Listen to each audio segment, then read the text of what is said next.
Welcome to the Dillweed Society Film Podcast. My name is Isabella, and my favorite movie is Exit Through the Gift Shop. And my name is Max, and my favorite movie is Before Sunset. I didn't know that you've seen that. I That's saw a good it movie. 2 nights ago. Isn't it good? You have to watch the trilogy now. I've seen the first 2. So I saw Before Sunset is the sequel. And it's so much better than the first one. Really? Yeah, they're both good, but I think that the sequel, it has a perfect screenplay, in my opinion, because it's very, theatrical. I think that it uses the medium of film in a kind of interesting way. A lot of the emotions that are happening in the play are kind of below the surface in the dialogue. They're having this conversation, and you'll notice a pause as they're walking. And then that's the occasion for one of them to change the subject. But really they're changing the subject because they're uncomfortable about the conversation or where it's going. And so it's a reset of what's going on in the dialogue. And then they keep progressing until they reapproach the same topic over and over again. It's such a well-written film. That's Richard Linklater, right? Yeah, I think he and the 2 actors, I think they all co-wrote it together, actually.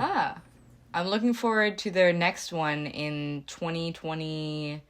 What would it be, 2027 or something? They do it every probably. 10 years. Yeah, right. Which I think it's such a Linklater thing to do because he was the Boyhood guy, right? The Boyhood guy. Yeah. So... I think he kind of tanked his career with that one, no lie. Oh, yeah. Yo, you spend, 20 years on a project, actual film that you're working on, and it's shit. I mean, it's not that bad, but for the amount of time that you put into that, it's a little rough. No, yeah. I didn't love it. Anyway, today, what are we talking about today? Today we're talking about the Dillweed Society Film Awards Show, Excellence in Film Awards Show from 2024. The longest award show name that has ever existed. I think we did that on purpose. You have the Academy Awards, you have the Golden Globe Awards, but ours is the Dillweed Society Excellence in Film Awards. And if you're going to do the whole title, it's going to be the 4th annual Dillweed Society Excellence in Film Awards. It's a big award show, It's a big deal. Deserves a big name. If you don't know, it's a big deal, it deserves a big name. If you don't know what it is or what we're about, we created this awards ceremony back during the pandemic to highlight films that weren't getting that theatrical release in the same category as, the ones that you would typically see in a ceremony like the Oscars. And so we are currently we're in our 5th year running, but we just finished out our 4th annual award season, and we had our ceremony air on March 1st. So I guess it's still March now, but it feels ages ago. We spent a long time on this award ceremony. And I think, not to toot my own horn, but to me it gets better every year, the ceremony does. Yeah, I'm with you. So we just wanted to go over kind of the behind the scenes in making the ceremony, which we both spent a lot of hours making. We're going to go through the kind of reactions to the winners, and we had some shocking winners in there, in my opinion. And we also had a special tie. For the first time, I think, maybe ever, we've had a tie in the results, and we want to go over that as well. So stay tuned for that. But I think how are we going to start out? How do you want to start out? So the first thing that I wanted to ask you about was the set. So the theme this year was based on All That Jazz from last year. And specifically, so All That Jazz won the 3rd annual Dillweed Awards Time Traveler Award. And we used that as inspiration for the color scheme this year and also for the award ceremony. So if you haven't seen All That Jazz, the outro song is a 10-minute performance on a stage. And when the curtain went up this year, I was very pleased to realize you recreated a tiny version of that stage.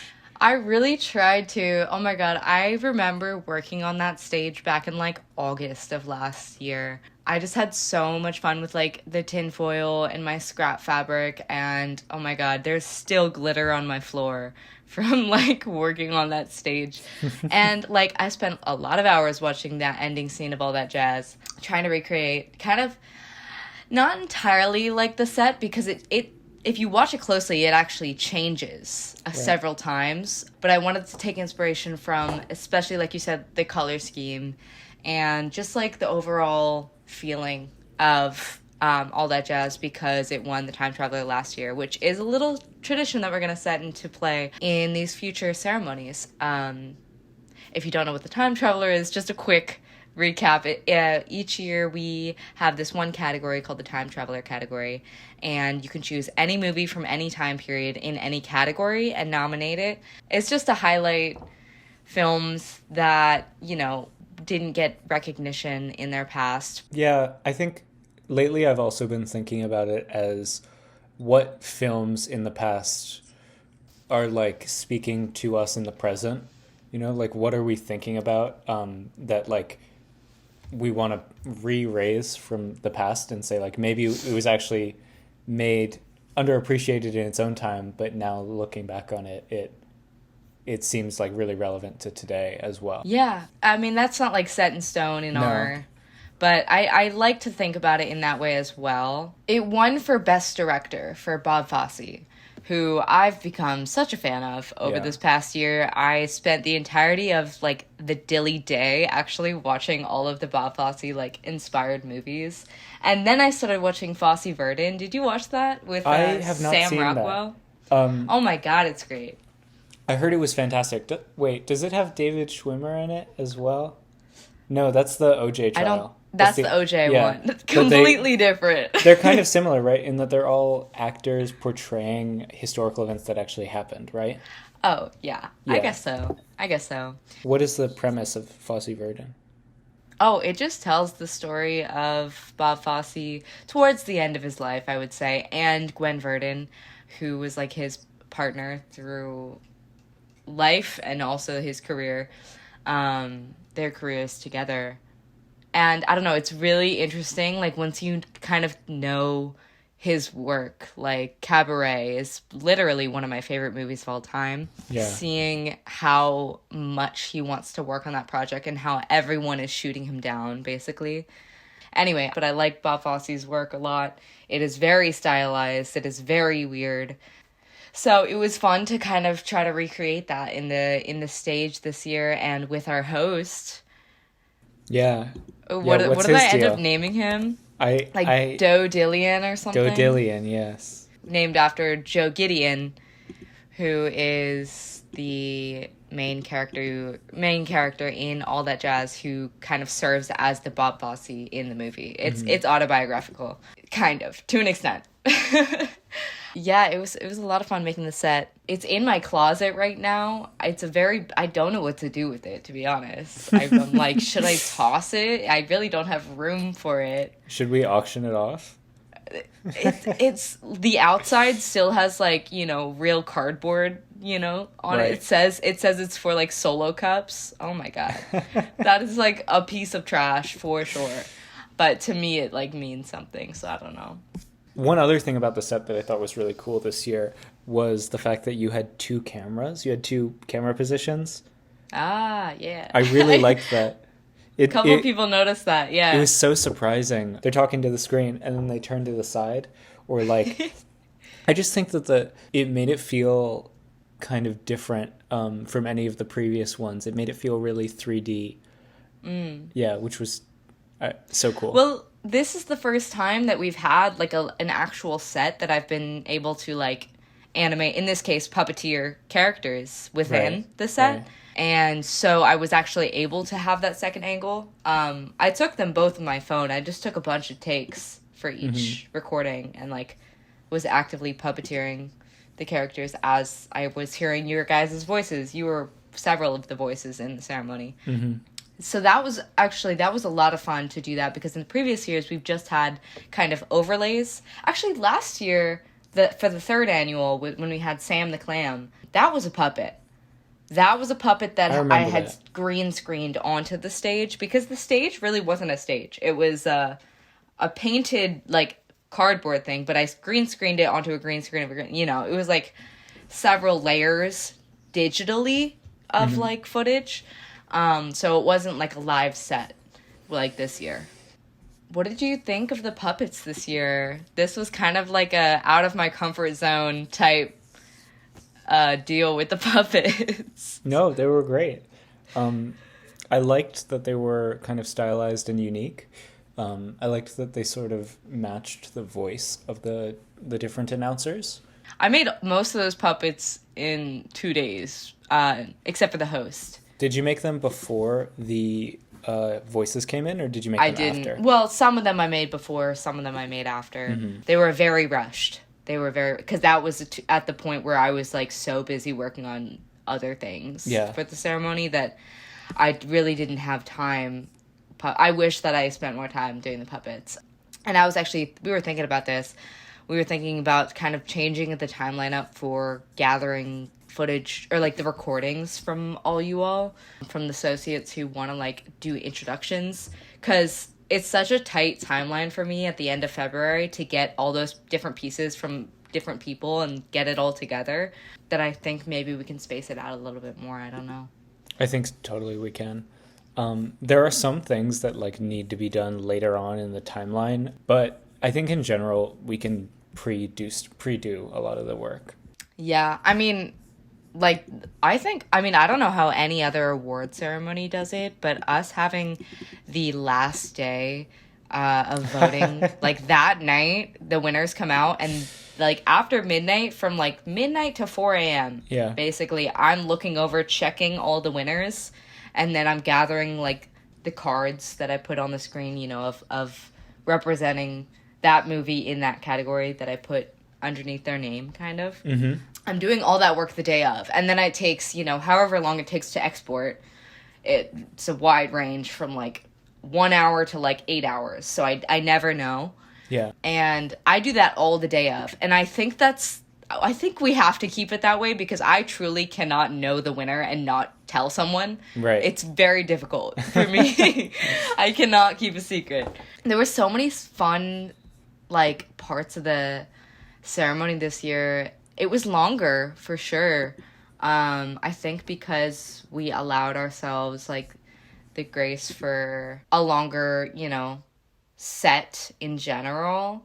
I mean, there's never, like, it's not aired on TV, so I can make it as long as I want. But we had 7 commercials this year. Yeah, we had a ton of commercials this year. That's more commercials than we have ever had. But, it didn't feel very dense in the moment, the commercials. Like, it felt like there was a good amount of time between commercials.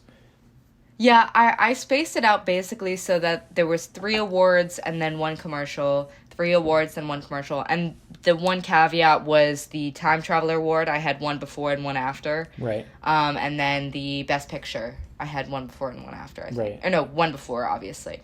Oh, and it was Lead Actor I had, because I wanted to space it out, so Best Picture was, like, last after commercial.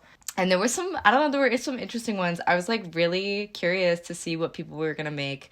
I was very worried that we weren't going to have any, because I only set myself up to make 1 this year. Right. And then in the panic that was, people telling me that maybe they weren't going to be able to do it, yeah. I literally spent a week and I made 4. And then, everyone else came through and sent me their commercials, and I was like, oh my God, now we have 7. Mm-hmm. So, did you have a favorite commercial? I think the novelty of all of them was something that I really liked. So, like, trying to figure out what was going on in each commercial was just very fun. So, all of the ones that I didn't know about had a big, like, bonus for me, I think. That would be, like, the Nicolas Cage one. It was very bizarre. So funny. I just did, yeah. I still haven't seen Dream Scenario. I really do need to see it. It's on Netflix now, I think. I think it's on HBO. Oh, that must be it. Yeah. But it's free somewhere. I gotta watch it. The ones that I had already seen, I liked a lot, but I think part of what's so great about the commercials is how like zany they are. The bookworm one I think was my favorite overall. Oh my god. Okay, wait. Let's go through all of them one by one and we'll get to the bookworm one. Yeah. So first up we had Movie Core by Bob Coe. Now that was our father's creation. He had this idea and he sent it to me. He was like, you know, he's a school teacher for those listening. And he's like, what if we had, you know, students, they could just, you know, turn their minds off and watch movies. It's kind of like a satire on like ADHD, social media brain, Zoomer brain nowadays, where Right. it's like you have to turn your brain off and like not pay attention to anything. And it's like, consider watching movies today. It's like a very pro movie commercial. Yeah, it's like a medication or something. It's not a medication, it's just a PSA to watch. To watch movies, to dull your mind, right? To dull make your it- mind. Yeah. Yeah. So that you don't have to think about anything or worry about anything. Yeah, it's like, poof, all your worries are gone. I liked the Get Smart ending in that one. Like, Thank what was the you. deal with that? I just thought it was funny. I was no one's going to looking- get that reference. I know, I was like, it's only a Scribner thing. I was like trying to figure out, I had the Get Smart intro in like my list of Dilly inspiration videos, because it is one of my favorite intros of all time. And I had that music playing because I needed music for the video, and I thought it would be a great backing soundtrack to the music. And then and then at the end I was like, oh, it's kind of like Get Smart. You're not getting smart by watching movies. You know, I mean, like, you can be, obviously, if we're thinking critically about this, but whatever. It's like students should turn their brain off and watch movies. I don't know. I thought it was very funny, and our dad voiced it. I thought he did a great job on that. Yeah. So that was all his idea, and I just, like, kind of put it together, and that was very fun. And then we had the worm commercial, which It's so funny. I had the idea. It came to me in a dream. This worm was so upset that he missed his bus that he was just screaming, no. He was so upset. Oh my God. And I was trying to explain this to Nicholas, and he wasn't understanding it. So I was like, I guess I just have to animate it and see how it goes. And so I began animating it, not even for a Dilly commercial. Yeah, like, it as wasn't its own even that. thing. I just started animating it at 5 p.m. one day. I started sketching out the backgrounds, like the storyboard for, like, the whole thing. I fell asleep that night at 5 a.m., woke up at 7, continued working, and I finished it at 5. So basically, it's a 24-hour project, this was. By the end, I was able to connect it to movies because they're bookworms, obviously. That makes sense. And so I included, like, a little... Okay, one, I want to talk about... I mean, I know it's my own project, so you probably have more questions about it, but, like, I didn't intentionally do these things. But, like, looking back, I'm like, oh, I'm glad I did this because it kind of adds to the story. First of all, like, the lining on the background, it's on lined paper. Right. I drew the whole thing on lined paper. Except for the stuff in Wormflix. Yeah. So then I went into Wormflix, and it's, like, this whole thing. He's, like, dreaming. He's going into this house, whatever. Yeah, so it's, like, kind of another world he enters where it's not on lined paper. And he's in this film world. And it's, like, stick to books, not movies. Because he spends too much time on Wormflix and he misses his bus. But I had so much fun with that. The song in that, actually, I was just looking up. I knew that I needed, like, a song in one part of it. I knew that I needed something to give it a little oomph. Right. I looked up Worm on Spotify, and there's this song by this band called Slowpole. Uh-huh. Sounds like a really cool, you know, indie girl group. I don't know. I didn't really look them up, but they have a really cool sound, and I liked the song a lot. They talk about a chorus line, which is my favorite musical. Yeah. Well, one of my favorite musical of all time. I think they just meant it as, like, the literal thing of a chorus line, but anyway, that made me happy, and so I was like, you know what, I'm just gonna use it. Yeah. So that's AVPL. That was a good one. I think the fact that it's, like, also, you don't know what it's a commercial for until the very end. Yeah. Like, you're watching it and you're like, okay, is this for, like, Wormflix? What is this, like, a movie-watching company for worms? Like, and then it goes into the last, like, segment when he misses his bus and it says, sponsored by the public library. Yeah. I don't know.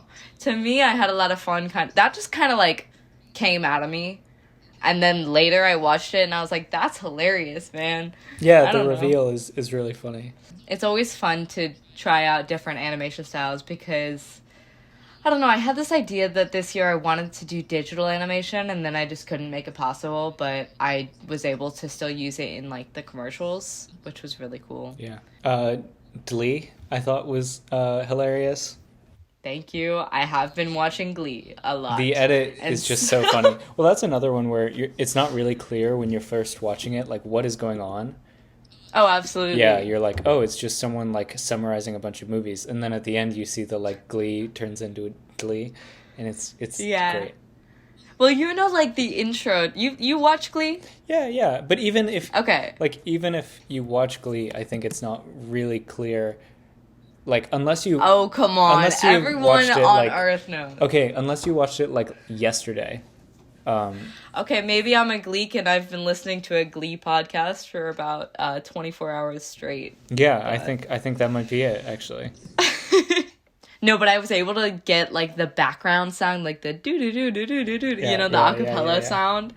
And well, we've talked about doing like a commercial where we kind of connect all the movies and it's going to be like this conspiracy theory type thing. Mm-hmm. For years, we wanted to do like a news segment and maybe that's going to happen some year. But like I had in my mind all year, I was like, okay, so we have atomic bombs, we got aliens, we got Godzilla, we got, I don't know, we got Barbie. I'm making all these connections in my mind throughout the year. Right. And I really wanted to make but I was like, it's not feasible to do like a full news segment. And so I just created it one night. Originally, it was my voicing it.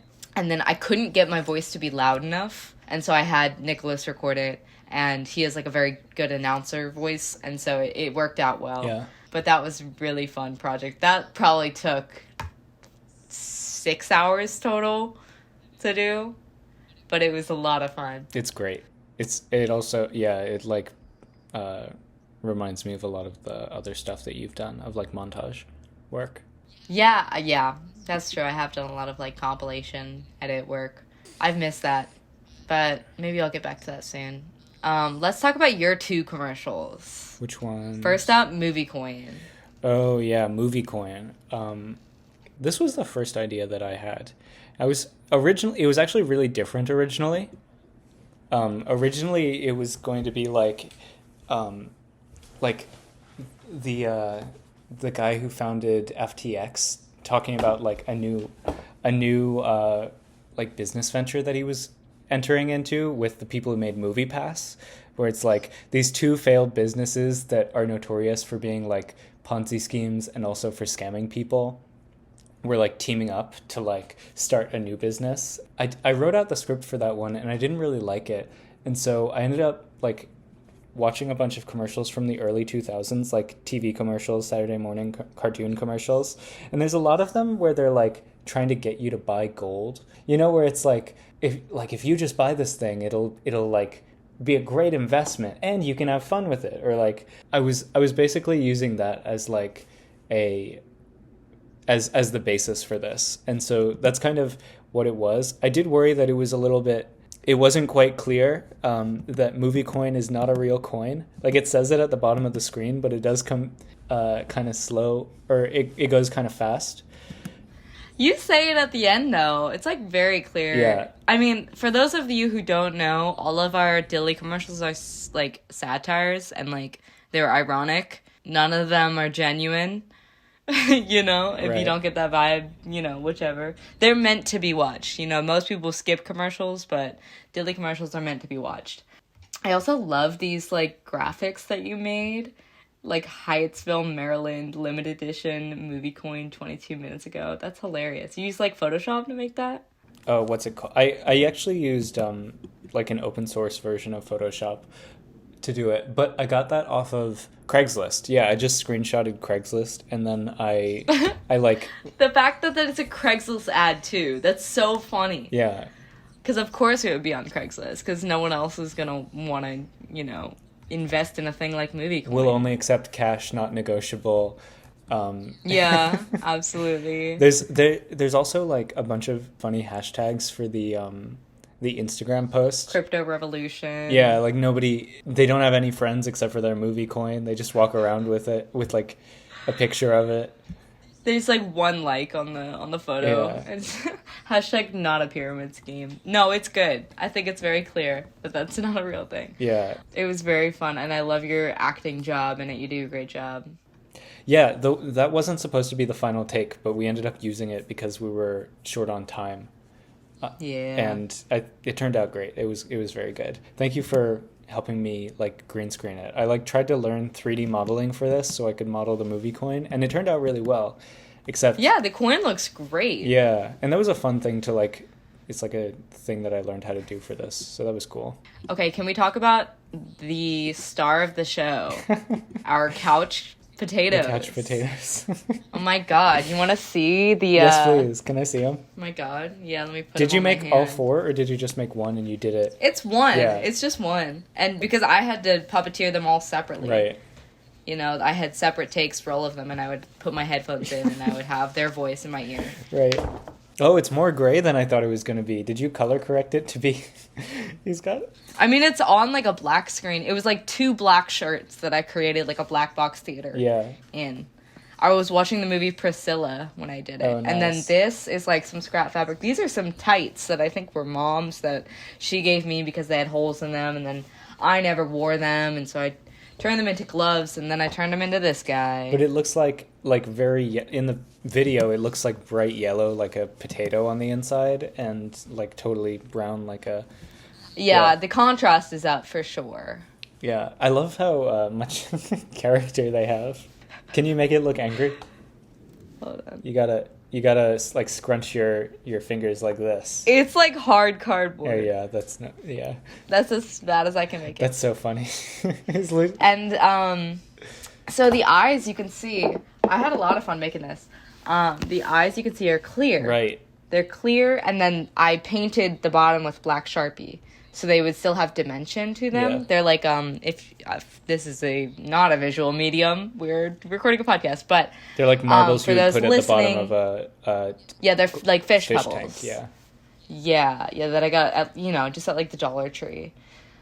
And I actually used them on the stage for the Christmas lights. I noticed that. I had Christmas lights on the bottom of the stage, and I had those on there. But yeah, he's a fun little guy. He's a little potato. I think he's my favorite puppet that I've made. This one took the longest. It took a really long time. It probably took twice as long as it took me to do the other one.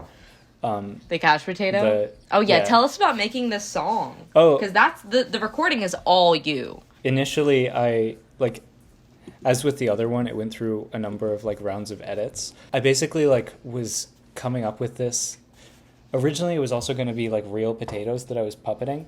It's based on a commercial called We're Not Candy from the 1980s. Oh, yeah. Yeah, it's these little pills, and they're like, we're not candy, and they sing a little song. But I was, like, throughout the day, like, trying to come up with... like what could be the words to this song, and eventually ended up putting them to paper and doing some editing, and then it turned out really well. I pitched it all up by a little bit so it sounded a little bit less like me, and actually one thing that might be interesting is like there's only 3 voices in the audio, whereas like there's really there's 4 characters on the screen, but there's only like 3 voices in the audio. Wait, you gave me 4 characters. You gave me Delaney, Carter, Beatrice, Alphonse. Yeah. There are 4 people voicing in the dialogue, right? But there's only 3 voices in the music. And so if you watch, you actually you capture this correctly. 2 of them are always singing the same. Bum bum bum bum, right? Yeah. So 2 of them are always singing the same thing. Alphonse and Beatrice are always singing the same. The 2 on the left, right? Yeah, and then we have the guy doing the little bass track, and then we have the main guy's story. I just think it's such a good... Because here's the thing. We created this... This was probably 2 or 1 day before the Dilly ceremony. Right. It was the night before we did the calculation for who was going to win. Yeah, and you were set to do another commercial other than the movie coin one, and you were just like, I don't know if it's going to get done, I don't know if we're going to do it, and I kept just being like, send it to me, send me your idea, send whatever you have. You finally, after like days and days of pestering, you sent me the recording and you were like, don't put it in the ceremony. And I was like, this is perfect. You sent me the song recording. And I was like, this is the best thing ever. I can totally, don't even worry about the visuals. I got it. I'll make the puppet tonight. I'll record it all tonight. I'll make it in like 3 hours. I did all the video work for it. And I had a lot of fun doing the visuals. I think the floating words were very fun to do. Yeah, those were really cool. How did you do that? It's very Jack Stauber-esque, is what I would say was the vibe I was going for in this animated video. Yeah, very much so. I mean, it's live action, but... So I just, like, held it. I held them in front of my phone, and the natural, like, sway of my hand was what I used, and then I made it get bigger in post. And then I based it pretty much entirely on the original We're Not Candy video. That was, like, the vibe I was going for, because that was what you sent me. Yeah, I the Couch Potato Regional Eco Control Center, Dillweed Potato Center. At the Outside bottom. Control Center. Yeah, it's very funny. I think the theme of the... What would you say would be the theme of this video? It's... Like, the moral... Yeah, don't go outside. Stay inside. Stay inside, watch a movie. Yeah. And so we had the first one, our dad's movie core commercial is try watching a movie. And then we had our worm commercial, which was like, stick to books. Worms and movies don't mix. And then we had our dream scenario made by our cousin Rob, which was like kind of almost like a Better Call Saul video, almost, with like the shitty green screen. It was really amazing. No, I loved it. And his friend Dan Costa worked on it as well, and that was really fun to see that come together. Yeah, you might think that the potatoes and the worms actually have totally opposite relationships. Like the worms are waging a war against film in this universe, and they're still on the side of media, like entertainment media, because they're for books. It's a library PSA. All right, bookworms versus couch potatoes. Yeah. Which, by the way, Annalita Valley, Annalita is the Latin word for worm. Just putting that out there. Intelligent. I think about things, Bookworm versus couch potato. I think that would be a better sequel than Kong versus Godzilla. Absolutely. Let's make it happen. We had some finger puppets. We had some marionette type puppets. A lot of different vibes. We had, the one Muppet puppet was for the commercial, the potato commercial that we've been talking about. Right. But it was a lot of fun. I had like a little drop door in the bottom of the stage in which I was able to do the finger puppets, because you have to do it from the bottom rather than the top, which was an open spot. Wait, but let us freaking talk about the intro song. The intro, yeah. The intro fucking song. Don't worry, I was going to bring thing. it up. Bring it up. Yeah, the intro song. Yeah. So the intro song is incredible. The third year that our cousins Charlotte and Jose have made this intro song for us, and I love how it's animated. I love that it's multimedia. There was a lot of just references in it that I think were tough to connect all together, but the final product is so great. It was supposed to be a little abstract, but also kind of hint towards some of the movies that have come out. It's, it's a very multimedia project. I have paint layer animation, I have claymation, I have paper animation, I have confetti. It's a lot. It's a lot going on. But the song was just oh my God. Each year they do such a different vibe with the song. I pretty much they're so lovely to even do this. Each year I just tell them, hey, just include, the dillies in there, and then otherwise you have free reign to do whatever creative thing you want to do. That's kind of what I tell myself in the project. I'm like, this is my time to be creative with it. But they did such a good job. Oh my God. It sounds so different from every year, and yet it's so good. It's amazing. Yeah, wait, let me just ask, why the Rocky Horror lips? Man, it wasn't supposed to be a Rocky Horror thing. I knew that it was gonna like look like that. Mainly I just wanted like expressive lips to like mouth the words. And I guess it's kind of 70s, which is the vibe we're going for. Yeah. I like that you're like consistently like you're not really showing the character, the main character. You're kind of showing different parts or like the silhouette maybe. I didn't want to show the host before the ceremony. Yeah, so the first thing we have really is the heartbeat monitor, which is a reference to All That Jazz at the ending before he goes into this like stage that we're talking that the Dilly's stage was based on. It zooms in on his heartbeat monitor. And so that's what that is. And then I have that's like all paint animation. Like it was I painted it and same with this yellow like emphasized thing. And then we have the first verse, which is Killers of the Flower Moon. And so we have the hole in the ground that the oil shoots up, but no, it's not oil, it's confetti, which turns into a flower. For like Barbie type thing. And then we have, I mean, all these things were, I mean, so that's paper animation. Yeah. And then it's... You're like overlaying all these different types of animation on top of each other. Yeah, really, that's why we're calling it like a mixed media. Like the spider web, as another example, is like what is going on? It's ink. It's like inverted ink, right? Like you. yeah, it's inverted paint. Yeah. It was a piece of paper that was laying flat, and then I had a magnet on the bottom of the spider as I moved him across, so I can move him with the magnet. Let's see, and then so the spider web, because Spider-Man cartoons, and then we have, of course, the atomic bomb explosion. Yeah. Yeah, which is like a bunch of different. I have one layer of confetti, I have one layer of paint, I think, and I have one layer of like sequins and cut up pipe cleaners. You have a lot of these like film or like you have like a solarization effect that's going on. Where like the contrast is really amped up, or sometimes it's inverted for some of these. And then you also have like the edges of it are being overly lit, like they have a sort of orange or like yellow or purple character.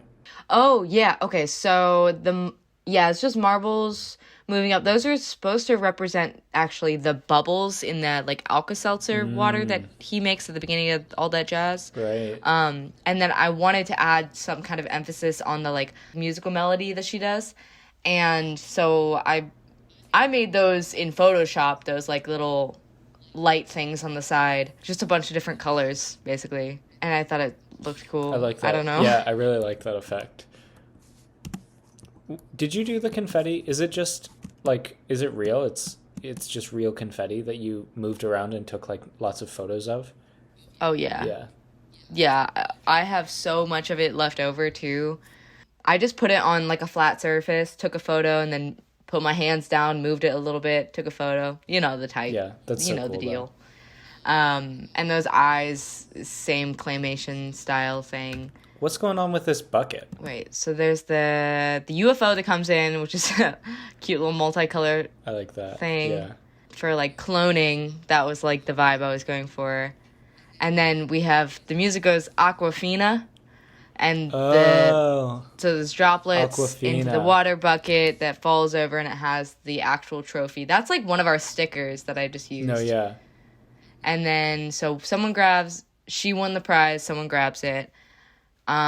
Jeremy Allen White was in Iron Claw, so that's supposed to be like a fucking, like puncher. Yeah, boxing glove, but it kind of looks like an oven glove. mitt. Yeah. Kind of looks like an oven mitt, yeah, man. And then, the Only Murders in the Building line. And that's why you have these pictures of all of the different announcers. Yeah, they're all the different announcers, but you don't know that until you watch the whole ceremony. Yeah, that's so cool. And they come by so fast, it's hard to even know that's what's happening. Yeah, and then we go into the actual heartbeat monitor with, like, the buttons on the sides. That's, like, pretty much entirely taken from All That Jazz, because in All That Jazz, actually, it zooms in and it fades into the actual set, which is exactly what I did here. Right. And that, like, the Dilly's sign that looks like the logo for All That Jazz, I made that way back when. Oh, my God. It's so cool. Like, in July of last year. All That Jazz is such a great movie. Yeah, it's great. One of the best movies of all time. Deserves the Time Traveler Award. It's my favorite movie. Hell yeah. Do you have any other questions about the intro, or I guess like the outro at all? The outro song. Yeah, the outro song, right, is like it's the Everything Old is New Again. Who's performing that? It's a song by Peter Allen.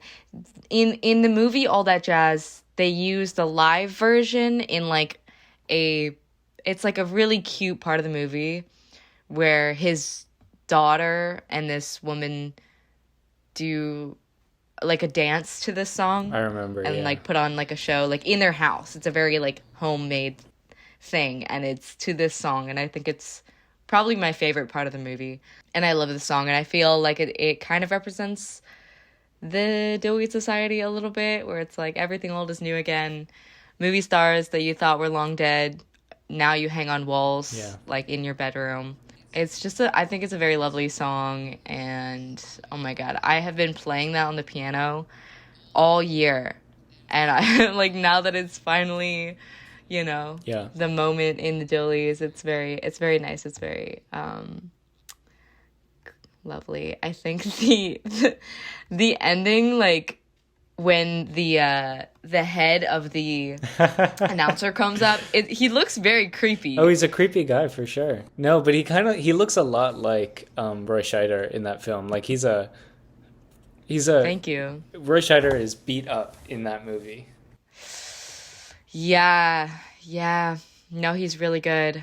And then, of course, we end with a Polaroid picture that I took of the actual set, which gives you kind of like an idea for how tiny this thing is. Right. Like how it's just like a thing on my desk that has sat on the floor of my room for about 4 months. Yeah. And now it's finally, you guys are seeing it in full. It's and so cool. I don't know, I love that. I like the mixed media like theme of this year. And I think that might be something that is like a trend in the Dillies, where like we've gotten more mixed media every year. I think, I wonder if that could be a way to think about how we could like further develop that next year. Like what other mediums of art could we incorporate into it? Yeah, absolutely. I think that's an interesting idea. And also because we started with like it's entirely black and white. It's very makeshift. Our first one was, and then the second ceremony is very like old-timey black and white. The intro was very classic awards ceremony. Right. Is how I would describe it. And then the third year, we took a leap into like adding color to things, but it was still, I used paper animation in a lot of it, and it was still very like grounded on the surface. Yeah. And then this year, I think we made it one level up, which is like multimedia, colorful, live set, like an actual stage set. So I think we're like growing each year, and I don't know, I was watching actually a clip of Rita Moreno's acceptance speech at the Oscars, which if you have not watched it, way back when she won for West Side Story as Anita, so like many years ago. But the ceremony, it's all in black and white. It's a very, I don't know, just watching that as compared to like the ceremony now, I just think we've kind of like, whether we've meant to or not, we've kind of done that with the Dillies. Right. Going from not just the color, but like the amount of effort and time we put in, and like the polish of it. So I'm excited to see where that's gonna go. Yeah, I have a lot of ideas about next year. I'm pretty inspired right now. Cool. Just write them all down. I sent you the document. Yeah, hold up. Let me put them in right now. Yeah, because I've already, every year right after the Dillies, I start a brainstorm document, and I just put any ideas I want in there, and then I look back through it throughout the year, see the things that I wanted to improve on, that type stuff. please, like, let us know if you have ideas, because Oh yeah. the Dillweed Society, we are open to, whatever thing. We want to be inclusive in, like, if you have a creative thing you want to try, absolutely let us know. Like, this is not just our thing, this is your thing too. I don't know. I just think every year I'm, like, so appreciative of all of our associates. It literally would not be possible without them. It just makes me very happy. So It's gonna be great. let us know if you want to help, or tell a friend. You can send them the website or our Instagram, or yeah, let them know. It's a fun thing to get involved with each year, and you don't even have to have that much effort if that's, like, a scary thing for you. You don't have to put in any effort at all, but just watching the ceremony is fun too. So yeah. Yeah, I can't even imagine what next year will be like. Okay, so should we get to the actual ceremony? Yeah, let's talk about the winners, the losers, the upsets, the shoo-ins.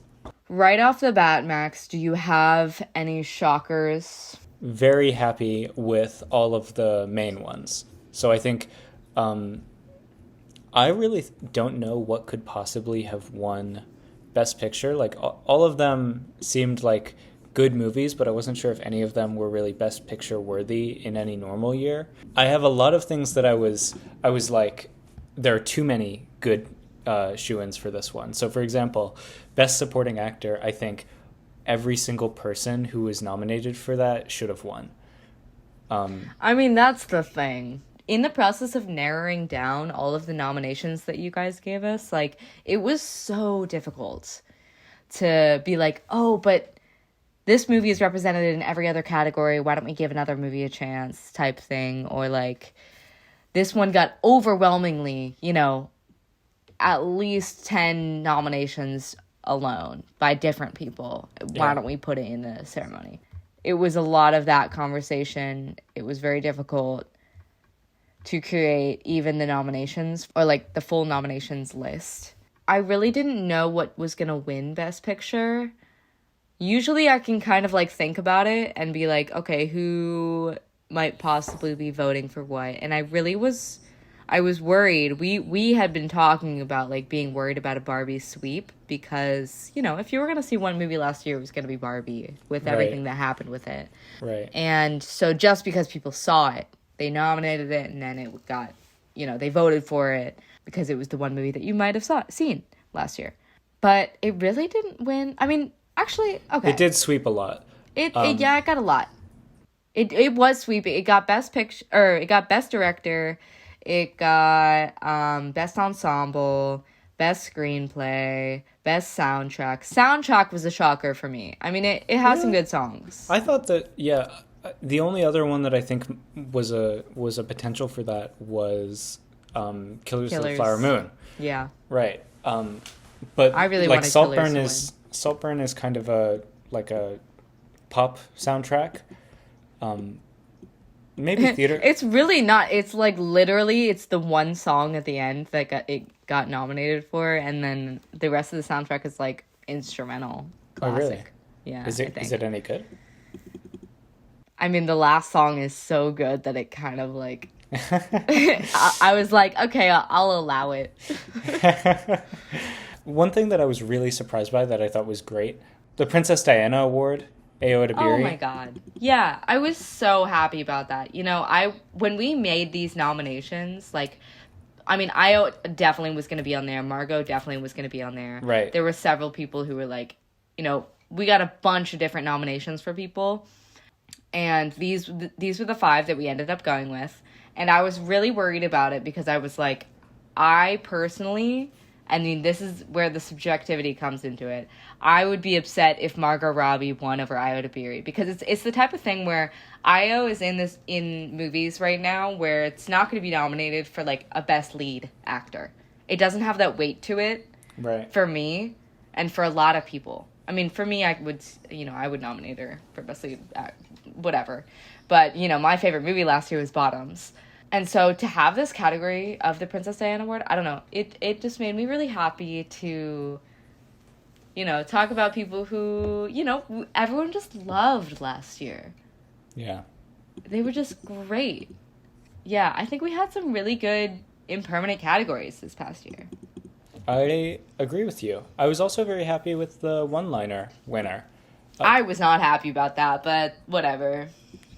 I think, okay, the one that I actually voted for was the Dungeons and Dragons one. I think that was also the one I nominated. Really? Yeah. Oh my god, I've been thinking about the Dungeons and Dragons movie. That movie was funny. Like, that movie did not need to be that funny, but it was. Yeah, it was a little better than it could. They could have gotten away with doing nothing, but they made it good.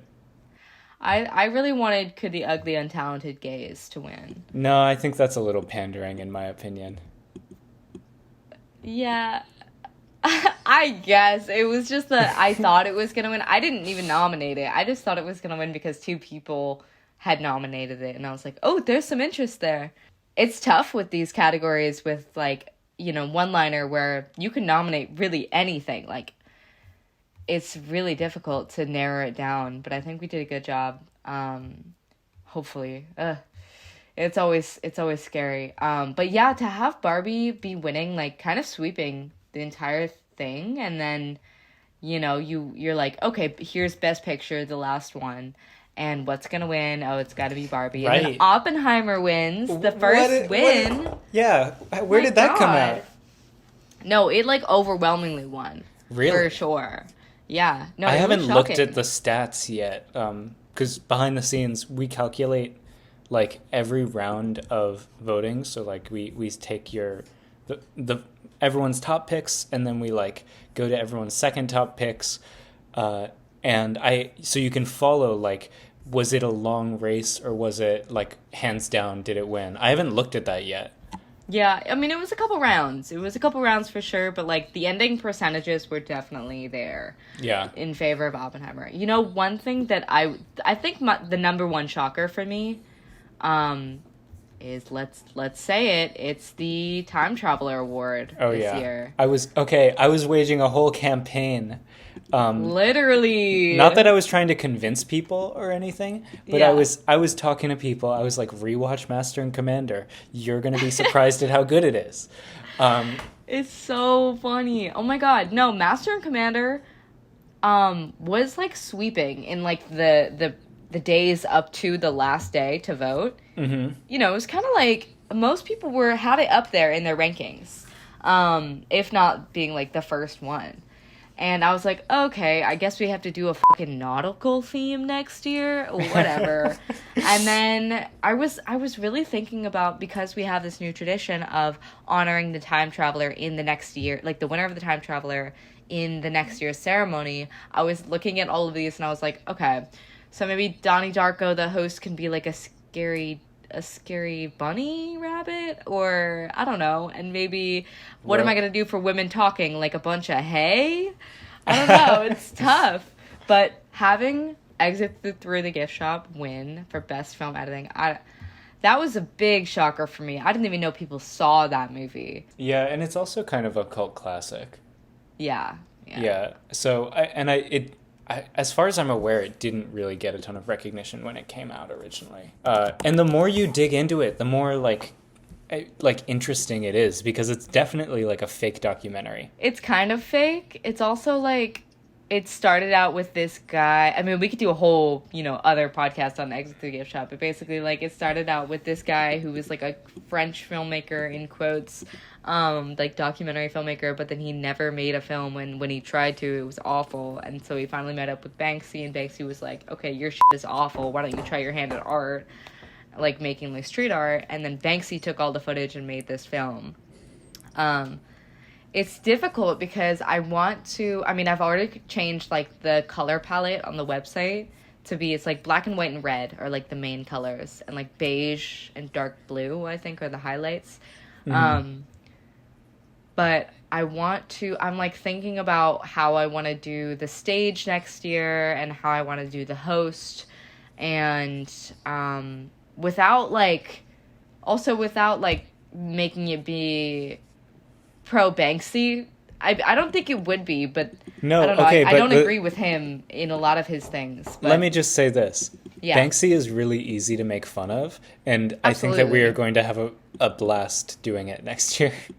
Yeah, no, I'm looking forward to it, and I hope that comes across because I think the Dillweed Society, like, our ceremony kind of has an air of, like, we want to have a humor to it. We know we're small. We know that, like, we're just kind of a ragtag group of people who come together, and I think that we've created some, like, really cool things through this, but, like, you especially see it through the commercials, and, I don't know, I want to have this air of humor, and, like, I think humor that brings humility into like us realizing what we are in compared to everything else. But I think the Dillies are the best award show ever. I really have a lot of fun. Should we get to the big shocker of the tiebreaker? Yes, please. Okay, so here's what happened on the last day in February after midnight. Max sent me over the full code of like all the winners, and I was going through and I was transposing them onto like a sheet of paper and like checking them, and I get to best direct. They're out of order too, which is like really difficult because I have to like go through and sort them. Yeah, they're organized just randomly. Yeah. Yeah, and they're all like scrunched up together, and I get to like best director, and it's like I go through, scroll, and it says like the winner of best director is. And it says something that I'm like, there's got to be no way. And so I go through the code, and I'm like, whoa, this is crazy. And then I look at the last code, and I'm like, oh, they're whoa, 50-50. actually, it's 50-50. Yeah. They just chose that one. And because it assumes that like a tiebreaker basically has to be broken, and it will do a little bit of like background math to be like, overall, which one are these, like, is one more generally favored than the other one? But this was actually written into the code to deal with ones that get no votes. So it's right, like if two films both got no votes, which one do you kick out first?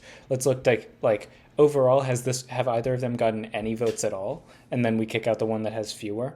But like if they totally tie, then we just pick one of them because like they're probably not going to win anyway. That's like the reason this was put in the code.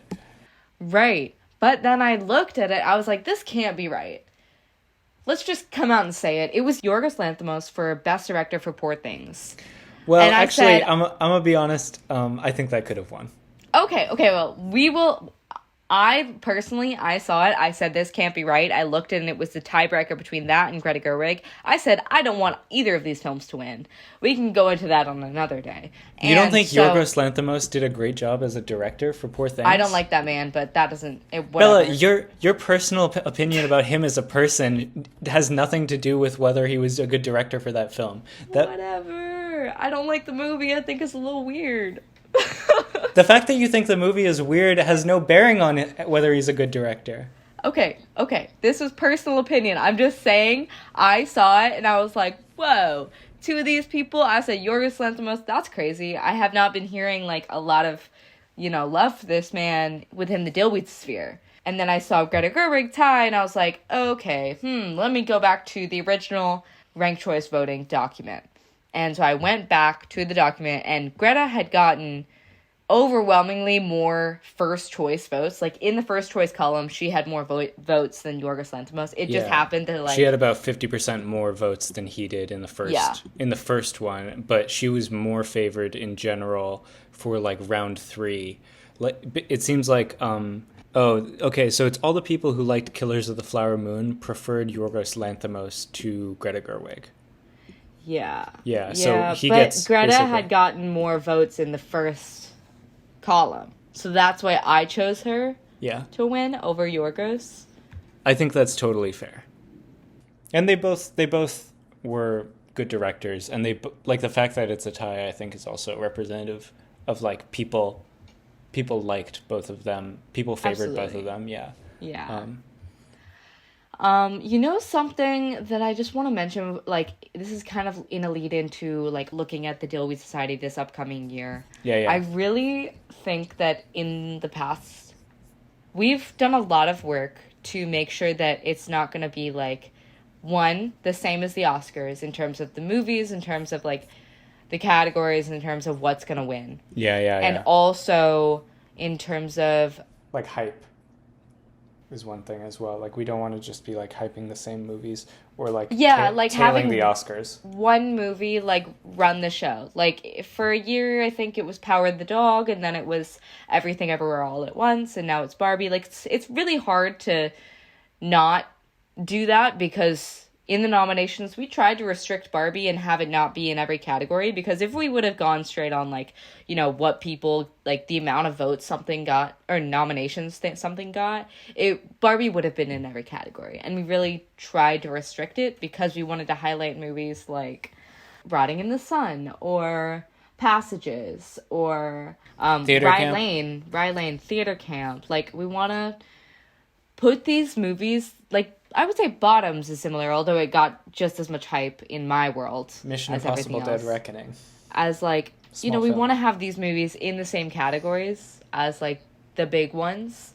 And it's hard when theaters are back open and people are going to theaters to see movies, and, like, you have the big movies of the year, like Oppenheimer, like Barbie, like Killers of the Flower Moon.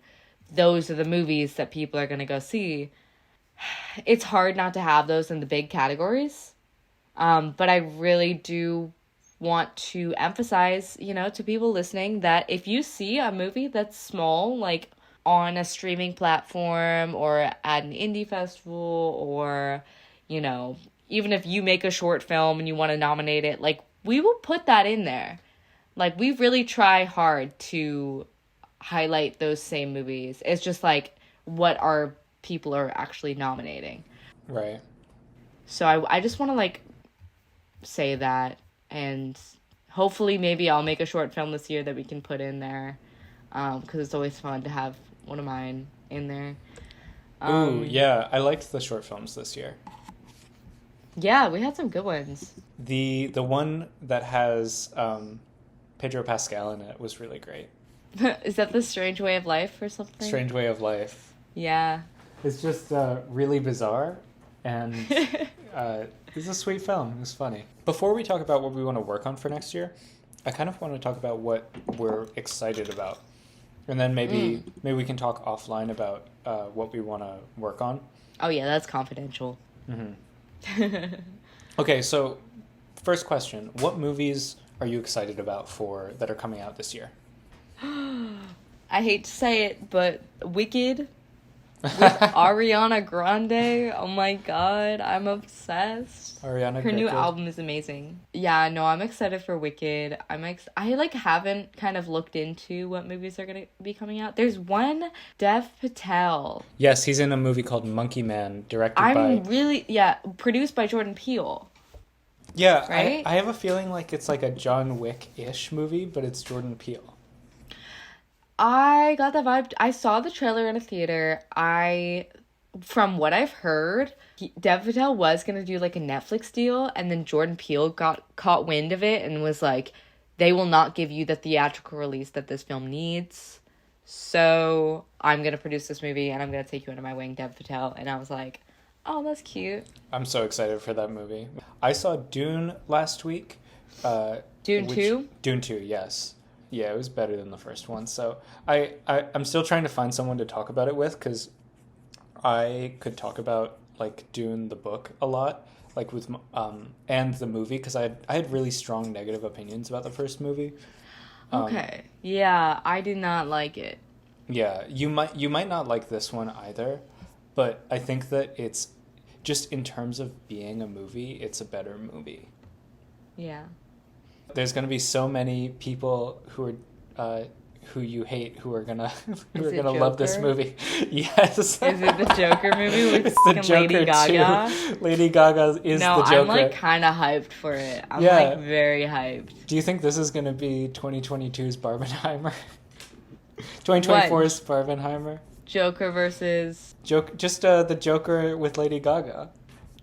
Lady Gaga versus the Joker? She just plays herself in the movie. She's not even Harley Quinn. I'm off the deep end. Yeah, she just sings all of her songs. I think it's a jukebox musical, right? It's a musical, right? What are they gonna sing? I don't know.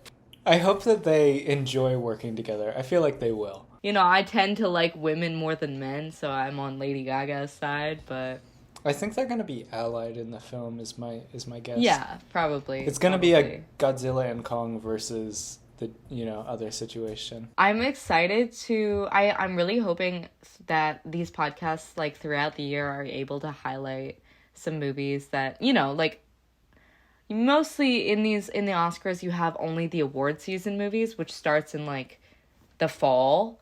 But there's a lot of great summer movies that come out, and like through this podcast, I think we're able to talk about those movies and kind of have them on the radar of people's like. So people are still thinking about the dillies throughout the year, Absolutely, yeah. It's not all about like the fall movies. Yeah. The winter movies. I must say, so far this year looks like it's going to be filled with like reboots of action movies and Yikes. And horror films. Ooh, they have a new Quiet Place coming out? Yeah. Yo, Quiet I Place unironically like those movies. I really There's do. only one Quiet Place movie. No, there's two. What? Yeah, there's a second one and it's pretty good. Quieter Place. Yeah, A Quiet Place, even quieter this time. Even quieter. A quiet place, not a peep. A quiet place. Don't drop a pin. A Quiet Place. I mean it. A Quiet Place. Shut the fuck up. I will turn this car around. Yeah, so I'm hoping... Wait, is this a remake Soldier of Boy, Roadhouse? tell him. Yeah, there's a remake of Roadhouse coming out. With Jake Gyllenhaal? With Jake Gyllenhaal. Yo, I just watched Zodiac. Famed abusive boyfriend Jake Gyllenhaal is starring in a remake of Roadhouse in 2024. Oh yeah, he's the Taylor Swift guy, right? Yeah. Yo, he's good in Zodiac though. He's great in Zodiac. So is Robert Downey Jr. Oh my god, Robert? Can we just say? He's had a hard life, and he finally made it out of the Marvel slog, and, like, he was the best part of Oppenheimer. Oh my god, he was great. Okay. I disagree with you, but... We could do a whole Oscars podcast if we want to get into that. Yeah. But I'm excited for this Roadhouse, because Roadhouse got nominated for the Time Traveler this year. So that's a shocker. I know. I noticed that when I was looking at these, and I was like, what? I don't know what that's all about. Oh, you know what I bet it is? I bet they put the original on streaming when it, like, previously you couldn't find it anywhere. And so it was just on people's radar, like, because if you're scrolling. I might also say this, that the new Roadhouse has a lot of pictures of Jake Gyllenhaal shirtless. And I think it might be a sort of Top Gun Maverick situation where they were like, what, like, 80s kind of, like, hot guy movies are there that we can reboot? He's like a big time nerd though. Yeah, but look, he got all muscly for this movie. Guess so. He's got to be like 50. Yeah, no, I agree with you. No, he's like 40. Hold on. What I mean is like it's a ploy. Not that he's actually like he's not Patrick Swayze, and he'll never be Patrick Swayze. No, I think I would cast like even a fucking Bradley Cooper type. Yeah, but Bradley Cooper's too big for that. You seen Zodiac? The David Fincher movie? Yeah, I saw it. It's crazy. It's a spooky, spooky film. It is I didn't know anything about the Zodiac Killer. Yeah, it was really scary. I watched it alone. Oh, I watched it over 2 days during, like, daylight. Me too. Which was good. You know, it's good to break up movies. Yeah. It's good to split them up. Oppenheimer, I did the same. I had to watch it half one day, half the next day. It's always good. Yeah. Yeah, especially when, like, you pause it because you have to pause it because you're, like, running late for something, and then you're excited to start it again, you know? Even if you didn't really like the movie all that much. Yeah, absolutely. Yeah, it's that mental thing. Totally. So, okay, are we done? I think so. We're gonna, talk about more movies this year. It's gonna be great. Yeah, I'm so excited. If you guys are interested in, suggesting a movie for us or talking about a movie with us, we've been talking about maybe doing even like kind of retrospective looks for time traveler movies maybe that we love. So if you have any thoughts about that, please email us at dillweedsociety@gmail.com. And you can follow our Instagram. I'm trying to post a little bit more tough, but we are at Dillweed Society. And all other information, I would say the best source of information is probably going to be our website. We have a lot of great information on there. We have some archival stuff, a lot of good links to good resources, and that is dillweedsociety.com. So, with that said, thank you for joining us in. It's been a minute, and it's been great to chat about the ceremony. Yeah. Thanks for potting. Hell yeah.